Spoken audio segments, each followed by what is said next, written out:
Hey everybody, it's Taylor with Boydston Grove, and this week we're going to be making a custom stand for a headset. Now this is my current situation. It's obviously not ideal.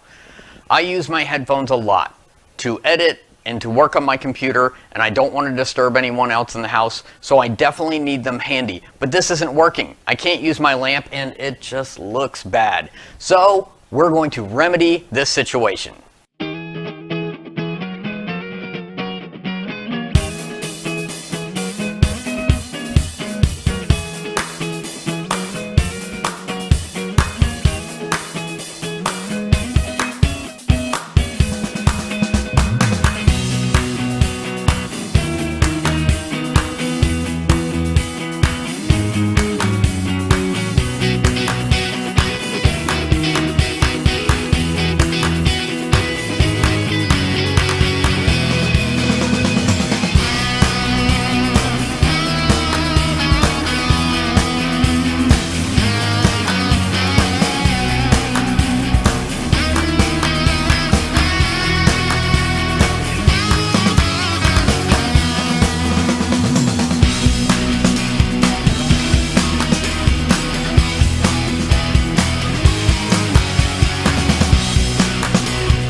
All right, and there is the finished project. It works exactly like I planned, but there are a few aesthetics that I would change if I ever did it again. Number one, when I'm trying to work that glue into the joints, I tend to get it all over the wood, which prevents me from being able to stain this piece, because you can't stain over that glue. So if I ever did it again, I'd try to think of some way to secure these joints without getting glue everywhere. I'm probably going to end up painting it a cool color anyway, so that it really won't matter. Just leave it on my desk for a few weeks and see how I feel. The other thing is I use plexiglass on the top rather than wood, because I didn't want that wood casting a shadow on this little guy. But I didn't realize until I attached that plexiglass that the only plexiglass I had is not perfectly clear. It's got a little bit of a haze to it, so it doesn't really matter. But if I did it again, I'd definitely use clear plexiglass. I'll always be wondering though if this guy is like lifting these headphones up to me, or if he's like really struggling to hold them up, like, should I be cheering him on? Like, you can do it, man! You can do it! Hey, you're nothing but a bum! You're nothing but a bum! You're never gonna make it! Anyways, if you enjoyed this video, make sure to like it. If you want to see other projects we're working on, make sure to subscribe and hit that notification bell, and let me know down in the comments below what you thought of this project. And I promise next week I won't use little guys, even though I have a whole lot more. Thank you for watching, be safe, and have a great day.